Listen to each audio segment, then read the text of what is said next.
d'une civilisation une civilisation islamique qui n'a pas une marche Bonjour, bienvenue dans Rhinocéros. Aujourd'hui, on va parler de BFM TV, mais surtout de son nouveau propriétaire, Rodolphe Saadé. On vous a déjà parlé de Bolloré, de Drahi, d'Iskandar Safa. On a fait un épisode complet sur Robert Hersant. Vous devez vous dire qu'on est obsédé par les milliardaires dans Rhinocéros. Mais non, c'est les milliardaires qui sont obsédés par les médias. Donc nous, on est obligé de vous parler d'eux. Bah oui, puis ça se trouve, Saadé, vous le connaissez pas. Moi-même, je le connaissais pas plus que ça avant de préparer cette émission. Et d'ailleurs, ça s'est vu dans Backseat. À quoi est-ce qu'il joue, Rodolphe Saadé, là ? Il essaye lui aussi d'être un contre-Bolloré ? Contre Bolloré, je sais pas, mais nous, en tout cas, ce qu'on voit, c'est tiens, super, un autre milliardaire, il va falloir qu'on lui fasse confiance à celui-là. Bah, au moins, t'étais prudent. Oui, mais ce qui se disait beaucoup à ce moment-là, c'était que Saadé, ça pouvait être une alternative à Bolloré, hein. Bon, j'étais sceptique, même si j'avais pas beaucoup d'éléments à ce moment-là. Je sais pas, Rodolphe Saadé, je le connais pas, j'ai pas bu un coup avec lui, je peux pas dire. Est-ce que tu y crois, Usul, au mythe du milliardaire de gauche ? Non. Ah non. Vous vous rendez compte où on en est dans ce pays ? Condamné à attendre comme des cons qu'un milliardaire de gauche vienne pour rééquilibrer un peu le tout ? Ouais, bah en tout cas, c'est pas avec Rodolphe Saadé que ça va s'améliorer à BFM TV, et vous allez vite comprendre pourquoi. Son visage ne vous dit peut-être rien, et pourtant Rodolphe Saadé est l'un des patrons les plus puissants du pays. À la tête de l'armateur CMA-CGM, troisième entreprise mondiale du transport de conteneurs.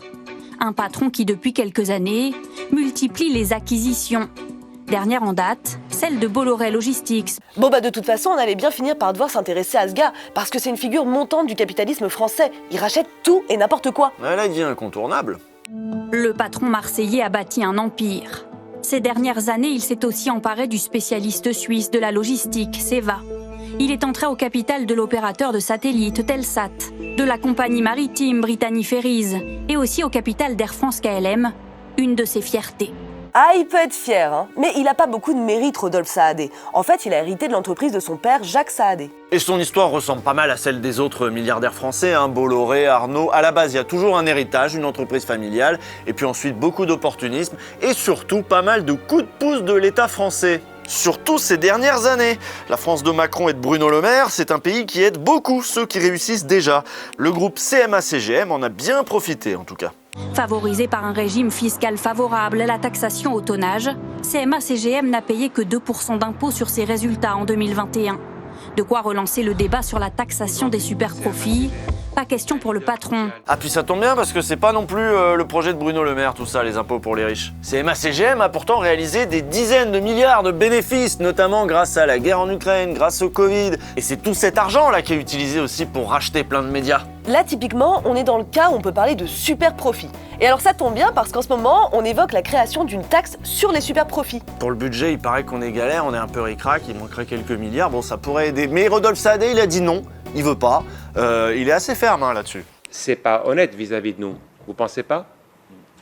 À un moment donné, je veux bien qu'on arrive avec des recommandations, mais il faut qu'elles soient réalistes, ces recommandations. Et moi, je ne veux pas être le seul à payer. Bah oui, mais pourtant, en ce moment, la question se pose. On sait donc que Bruno Le Maire et Emmanuel Macron ne veulent pas en entendre parler, mais la nouveauté, c'est que vu la gueule de nos comptes publics, même Léa Salamé se sont autorisés à poser la question de la taxation des riches. C'est assez nouveau. Taxer les plus riches, par exemple. Qu'est-ce que vous répondez quand vous entendez ça ? Vous êtes aujourd'hui la 5e fortune française. Est-ce qu'il faut faire un effort ou non ? Vous dites on paye suffisamment ? Ce que je dis, c'est que je suis un contribuable français et je paye mes impôts en France. En tant que dirigeant, je souhaite être utile à mon pays. Et attention au message qu'on fait passer aux entrepreneurs et aux jeunes entrepreneurs. Si systématiquement on va les menacer avec une taxe sur leurs profits, peut-être que ça peut avoir un impact négatif. Et là où ça devient intéressant, c'est qu'Apolline de Malherbe a posé la même question à Yaël Braun-Pivet, la présidente macroniste de l'Assemblée nationale, et que celle-ci a eu une réponse qui n'était pas alignée sur les dogmes de Macron et Le Maire. Écoutez. Il faut tout regarder toutes les options, et donc évidemment regarder les options qui concernent les dépenses de l'État, mais il faut aussi regarder du côté des recettes. Quelles sont les pistes qui vous paraissent les plus intéressantes aujourd'hui ? Regardez au niveau des profits des entreprises, donc c'est les fameux super profits. Regardez les dividendes qu'elles versent, ce sont les super dividendes. La question qu'on se pose là, c'est est-ce que Apolline de Malherbe va pouvoir continuer à évoquer ce sujet à l'antenne ? Elle va avoir un nouveau patron, Rodolphe Saadé, qui est complètement opposé à cette idée. Bah oui, parce que ça le touche directement. Il en fait, lui, des super profits. Et puis là, pouf, il achète une chaîne et ça, c'est une chaîne sur laquelle on va organiser ce fameux débat. Taxé, pas taxé, sur la chaîne de quelqu'un qui veut pas être taxé. On va voir ce que ça donne. Mais il y a moyen qu'à un moment, il ait envie de passer un coup de fil au chef d'Apolline de Malherbe pour demander à Apolline d'arrêter de poser des questions de merde. Et oui, ça sert à ça d'acheter des médias. Rodolphe Saadé l'a bien compris et depuis quelques temps, il s'intéresse beaucoup aux médias. En 2021, il crée le groupe de presse CMA-CGM Média, qui aujourd'hui s'appelle Why Not Media. Au passage, il donne du travail à sa femme, Véronique Saadé, qui se retrouve à la tête du groupe. Bon, avant, elle vendait des yachts, mais après tout, why not? Le Lyriel est notre prochain yacht, donc qui sort en avril 2015. Donc, qui est un sister ship, c'est-à-dire qui est un navire identique aux 3 premiers, à savoir le Boréal, l'Austral, le Soleal. Bon, c'est pas une première. Si vous avez suivi Rhinocéros, vous savez que l'ancien propriétaire de Valeurs Actuelles, Iskandar Safa, lui aussi vendait des bateaux de luxe. Bon voilà, du coup, je pense qu'il n'y aura pas de débat sur BFM TV pour savoir si il faut taxer les yachts, si les riches ils polluent trop avec leurs yachts à la con. Rien que les porte-conteneurs, déjà, c'était pas ouf. Oui, de toute façon, il est assez polluant, hein, ce milliardaire, quand même. Donc, dans le groupe Why Not Media, les Saadé vont d'abord incorporer le journal La Provence en faisant une offre beaucoup plus élevée que celle de leur concurrent Xavier Niel qui voulait aussi s'en emparer. La bataille était apparemment féroce. D'ailleurs, Xavier Niel, gros rageux hein, sur ce coup-là. Il s'est carrément fait jeter par les salariés et le PDG du journal au moment de la procédure de rachat. Et alors, c'est quand même rare qu'on foute les actionnaires à la porte. Donc, on vous passe la vidéo pour le plaisir. Est-ce que vous me demandez de sortir de cet établissement? Est-ce que vous me demandez de sortir de cet établissement? Qu'est-ce que vous avez dit? J'ai le sentiment que vous êtes un représentant de CMA-CGM. Un salarié de monsieur CMA-CGM. Moi, je suis un salarié. C'est mon sentiment de la manière dont vous vous comportez. Donc ma question aujourd'hui, vous me demandez de sortir d'ici. Sortez, monsieur. Voilà. C'est ça. Sortez. Voilà, c'est comme ça qu'il faut leur parler aux milliardaires. Mais évidemment, avec cette attitude qu'on va pas avoir de milliardaire de gauche, tu t'entends? C'est les gens comme toi qui font fuir des mecs sympas comme Xavier Niel. Je suis sûr qu'il est très sympa, Xavier Niel. Le rachat de La Provence, c'est tout récent, c'était en août 2022, puis tout s'est enchaîné très vite pour Saadé et sa femme.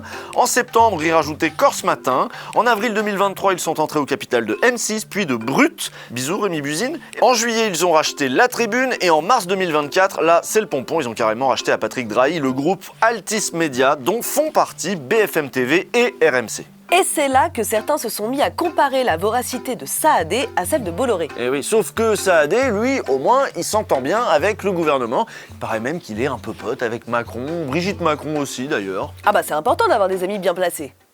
Pardon, moi j'ai pas d'amis, monsieur Bourdin. Oui. J'ai pas d'amis. Non, j'ai pas d'amis. Ok, il a pas d'amis, mais il a quand même un peu des chouchous. C'est marrant parce que c'est sur BFM en juin 2023 qu'on apprenait qui était le chouchou d'Emmanuel Macron. Et vous allez voir, ils avaient vraiment écrit chouchou. Hein. En ce moment, Rodolphe Saadé est le patron préféré d'Emmanuel Macron. Depuis 2 ans, pas un séjour à Marseille sans que le président de la République ne s'arrête à la tour CMA-CGM sur le port. Même Brigitte Macron s'y est rendue l'an passé. Emmanuel Macron veut surfer sur la puissance du groupe à Marseille et profiter de son trésor de guerre. CMA-CGM a accumulé 40 milliards d'euros de bénéfices en 2 ans. L'État a d'ailleurs puisé dedans pour recapitaliser Air France KLM à hauteur de 400 millions d'euros. Et l'Élysée a vu d'un bon œil son entrée au capital d'M6 aux côtés des Allemands de Bertelsmann. De son côté, Rodolphe Saadé veut, comme toutes les grandes fortunes, être bien vu de l'Élysée et être considéré comme un fleuron. En fait, les liens entre l'entreprise CMA-CGM et l'Élysée remontent à plus longtemps que ça. Le père de Rodolphe, Jacques Saadé, était déjà très proche de Jacques Chirac, ce qui l'aurait aidé à bâtir son empire. À l'époque, il n'y avait pas encore la grande tour CMA-CGM que les Marseillais connaissent, parce que tu peux pas la louper, c'est la 4e plus grande tour de province en France. Ça devait être la première, parce que le gars voulait, évidemment, il voulait la plus grande du monde, même carrément. La plus grosse. Oui, il voulait la plus grosse, et Jean-Claude Gaudin, le maire de l'époque, a dit « Oh non, pas plus grande que Notre-Dame de la Garde ». Du coup, bon, elle fait 147 mètres de haut, histoire d'être plus basse que Notre-Dame de la Garde.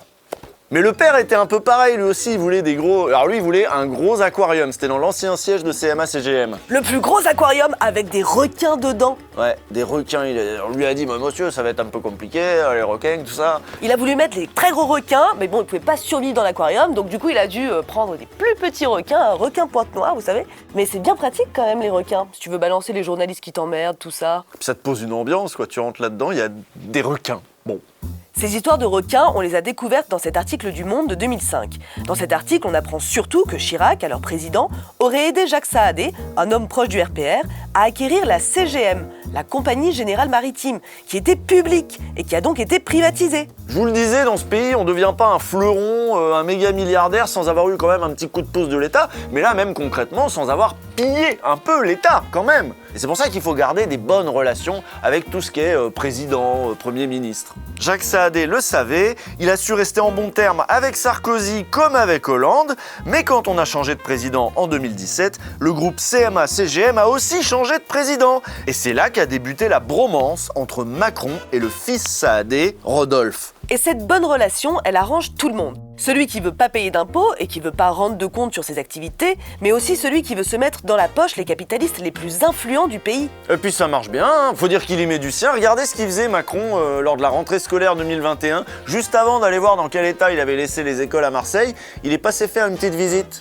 Magnifique entreprise et de tout ce que vous êtes collectivement en train de réussir. Moi j'étais très heureux, avant d'aller faire la rentrée scolaire, de passer parmi vous et je remercie vraiment Rodolphe, Tania, toute l'équipe pour leur accueil. Merci pour vos explications et vous dire que vraiment votre succès nous rend fiers parce qu'il rend cette ville plus forte mais le pays plus fort. Et c'est vraiment un groupe exemplaire à tous égards.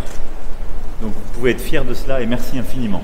Et oui, voilà, alors qu'il y avait peut-être d'autres problèmes, là, ce jour-là, il a décidé de s'offrir un petit moment de positivité, d'aller voir Rodolphe Saadé et de lui dire bravo, beau boulot. Ils sont où les requins? Il n'y avait pas des requins avant? Moi, je voulais voir les requins. Brigitte voulait voir les requins. Et vous avez entendu, juste avant, il a dit que l'entreprise CMA-CGM était exemplaire. Alors ça, c'est un peu fort quand même. Exemplaire, faut le dire vite. Jacques Saadé, le père, avait quand même été mis en examen pour abus de biens sociaux, hein? Et le fils Rodolphe, il est pas passé loin du scandale, c'était il y a tout juste 2 ans. Oui, est-ce que vous vous souvenez du ministre des Transports qui faisait des TikTok, hein? Le genre de mec aussi qui aurait bien aimé avoir des requins dans son bureau, je sens que c'est un peu le même style. Hey, hey. They call me Help, they call me Stacy, they call me Her, they call me Jane. En 2022, Rodolphe Saadé voulait prendre Jean-Baptiste Djebari, ancien ministre délégué en charge des transports, comme vice-président exécutif chargé du pôle spatial. Voilà ce qu'écrivait Laurent Mauduit dans Mediapart à ce sujet. La Haute Autorité pour la transparence de la vie publique a trouvé la ficelle un peu grosse. Que le géant français du transport maritime, en passe de monter au capital d'Air France, souhaite embaucher le ministre des Transports qui avait la charge de ses propres secteurs d'activité, mais aussi d'Air France, était évidemment stupéfiant. Parce que là, ça aurait pu être un peu de la prise illégale d'intérêt, parce que est-ce qu'il l'a pas aidé avant? En tout cas, il est récompensé après, mais récompensé pourquoi? Enfin, le soupçon, vous savez, les gens sont un peu paranoïaques parfois. Bon, mais tout ça, vous vous en doutez, Macron, il s'en fout, il rend plein de services à Rodolphe Saadé, en plus de sa politique globale qui déjà protège les plus fortunés. Ouais, c'est ce qu'expliquait Dov Alphon au micro de France Inter. Par exemple, le président est celui qui décide d'envoyer gratis des avions et des troupes pour protéger des rebelles houthis les porte-conteneurs de Saadé.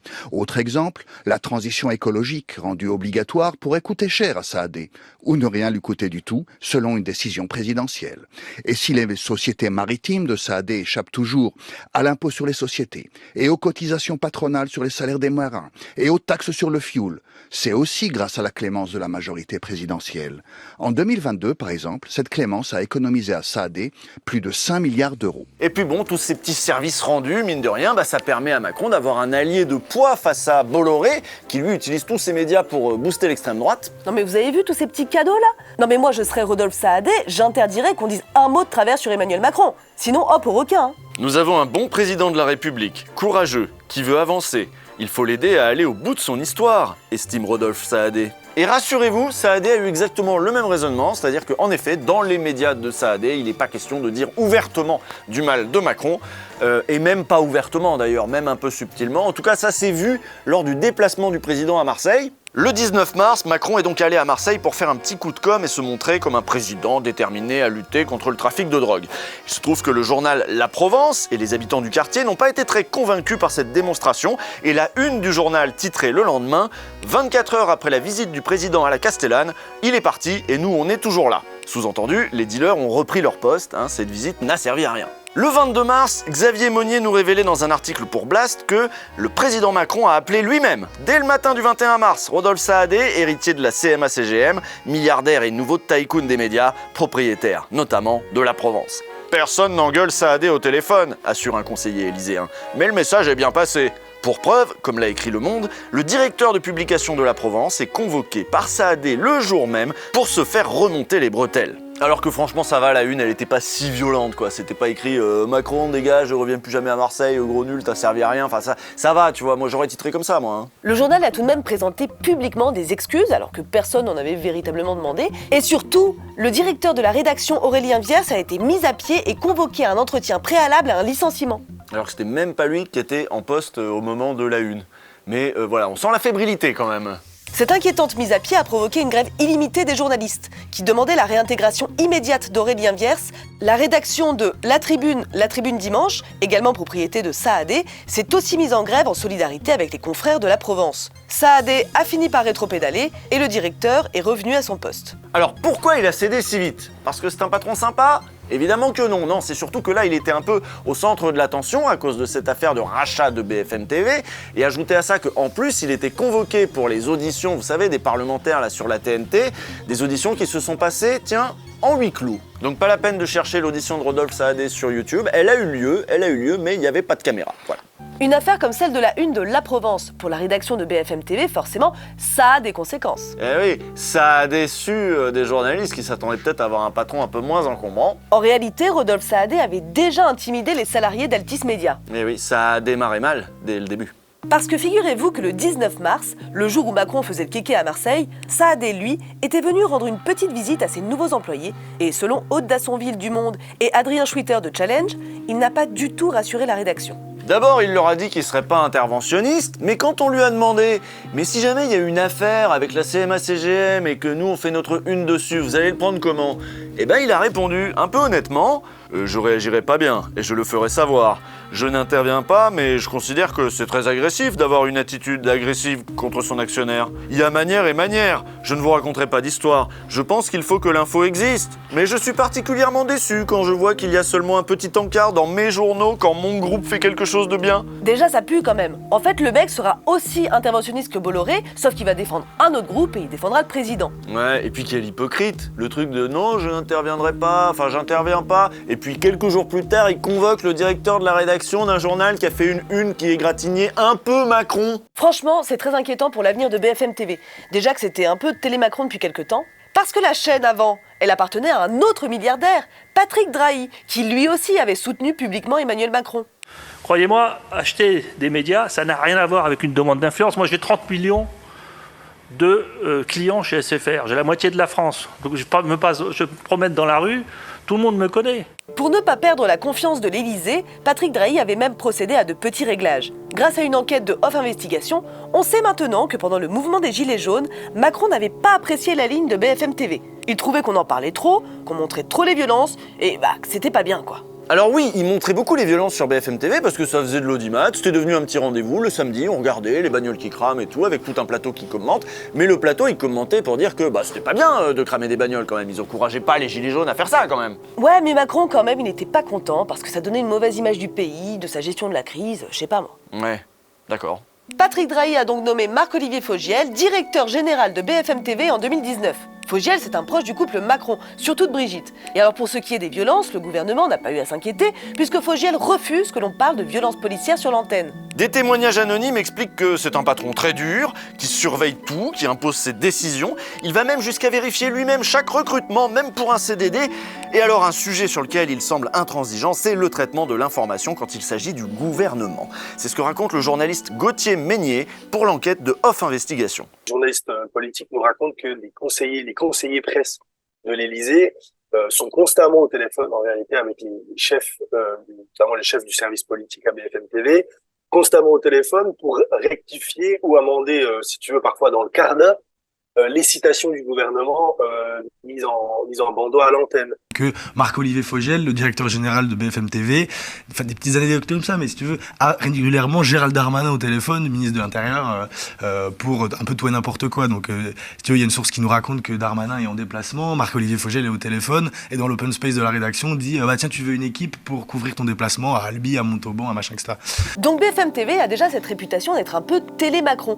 Dans le petit milieu du journalisme, tout le monde sait ça. Les confrères de Fogiel l'avaient d'ailleurs interrogé là-dessus. Et vous allez voir, pour lui, recevoir des coups de fil, c'est pas grave, c'est pas des pressions. Enfin si, c'est des pressions, mais oui, ça peut arriver. Mais bon, quand c'est un ami, est-ce que c'est vraiment un coup de pression ? Le côté, oh là là, un appel politique, c'est forcément une agression journalistique. Moi, je ne souscris pas du tout à ça. Au début, jeune journaliste, on a plutôt tendance à penser ça. Oh là là, on veut nous museler et tout. Non, on a un échange courtois, raisonnable, de temps en temps avec des coups de pression, ça peut arriver. Et puis Macron, ce n'est pas seulement un ami du directeur de la chaîne, c'est aussi un téléspectateur fidèle. C'est intéressant cette relation qu'a le président avec cette chaîne de télévision en particulier. C'est simple, il paraît qu'il ne peut pas s'en passer. Il y en a même qui disent que c'est comme ça qu'il reste connecté au pays, en regardant BFM TV tout le temps. Voilà, il reste connecté au réel. Non mais attends, qui dit ça ? Corinne Laïc, une journaliste qui apparemment est une des spécialistes de Macron lui-même, elle le connaît mieux que tout le monde, et elle expliquait ça sur le plateau des Grandes Gueules, écoutez. Il a une coupure institutionnelle, mais lui, il est connecté en permanence. Il passe sa vie à regarder Envoyer des SMS aussi. la télé. Oui. Ah oui, Il ne sait pas qui je vais nommer. À vous dire qu'il Heureusement est qu'il a pas compris que le hypnotisé tweet, alors. par BFM TV. Oui, mais c'est du matin à au soir, l'Élysée on en le sait. permanence. BFM, vous le savez, BFM TV est animé. Tout le monde regarde BFM TV. Joseph Zimet, qui est l'ancien directeur de la communication, m'a dit qu'il passait dans les bureaux en leur disant non mais arrêtez, regardez un peu CNews, regardez France TV Info. Et non, ils reviennent toujours à BFM TV. Donc vous avez aussi les honneurs de la gloire. Bah ouais, et le service public alors ? Léa Salamé et Thomas Soto, ils se démènent comme des dingues pour plaire à Macron, et l'autre il passe son temps devant Olivier Truchot et Yves Calvici 3D là. Bah ouais, ça fait vraiment le gars, il regarde sa petite chaîne, faite pour lui, par son copain Fogiel, avec tous les éditorialistes qu'il aime bien, qui disent du bien de lui. Pendant un temps, on s'est demandé si Fogiel allait être maintenu à la tête de BFM TV. On vous rappelle que la chaîne info numéro 1 commence à être sérieusement concurrencée par CNews et qu'elle risque de perdre sa place de leader. Ceci dit, il semblerait que finalement, il se pourrait que le directeur soit maintenu à son poste. Et en même temps, pour diriger une chaîne qui va défendre Macron, quoi de mieux qu'un mec pote avec Macron? Finalement, c'est plutôt un bon casting. Donc voilà, j'espère que vous êtes rassurés. En face du groupe Bolloré, il y aura un groupe qui va combattre l'extrême droite, pied à pied. Oui, enfin, sauf si c'est le gouvernement qui mène des politiques d'extrême droite. Auquel cas, il faudra pas le dire trop fort, il faudra pas trop critiquer, hein, parce qu'attention, la mise à pied, elle peut partir vite. Au requin. Allez. Et le pire, c'est que Rodolphe Saadé sent qu'il tient un truc. Il a compris l'importance des médias et vous allez voir, il compte pas s'arrêter là. Alors où vous arrêterez-vous ? Pourquoi cette frénésie ? Ce qui est important pour moi, c'est qu'aujourd'hui, le groupe CMA-CGM, c'est 150 000 collaborateurs de grande valeur qui sont présents dans 160 pays et je compte beaucoup sur eux pour continuer à me développer. Donc aujourd'hui, tant que j'ai les moyens financiers de le faire, je vais continuer. Il y a d'autres médias qui vous intéressent ? Je regarde tout. Le sujet m'intéresse, donc je regarde. Alors on va voir, est-ce que par exemple Apolline de Malherbe va commencer à recevoir des coups de fil, des coups de pression ? Est-ce que la rédaction de BFM TV va se mettre en grève pour soutenir Apolline de Malherbe ? Eh ben on sait pas, mais bon courage à tout le monde, bon courage Apolline, on croit en toi, hein. On sait que tu vas pas te laisser faire. Hein. Non si, parce que moi je pense qu'elle se laisse pas faire, Apolline de Malherbe. Non. Femme de caractère, tout ça, donc bon courage à elle, bon courage à tous les journalistes, et y compris à celles et ceux qui ne savent pas encore qu'ils vont finir sous le contrôle de Rodolphe Saadé, parce qu'il va tout absorber là dans les années à venir, quand même. Pourquoi tu rigoles ? Mais parce que je suis pas convaincue. C'est sérieux. Mais je suis pas convaincue qu'on y voit Mais si. cette bonne femme là, Apolline de Malherbe. Mais si. Faut les encourager un peu. Parce que bon, ce Rodolphe Saadé, c'est vrai qu'il a pas l'air si attaché que ça à l'indépendance des rédactions. Hein. On s'attendait à un anti-Bolloré, finalement on dirait juste que c'est un Bolloré macroniste. Bon, allez, à la semaine prochaine.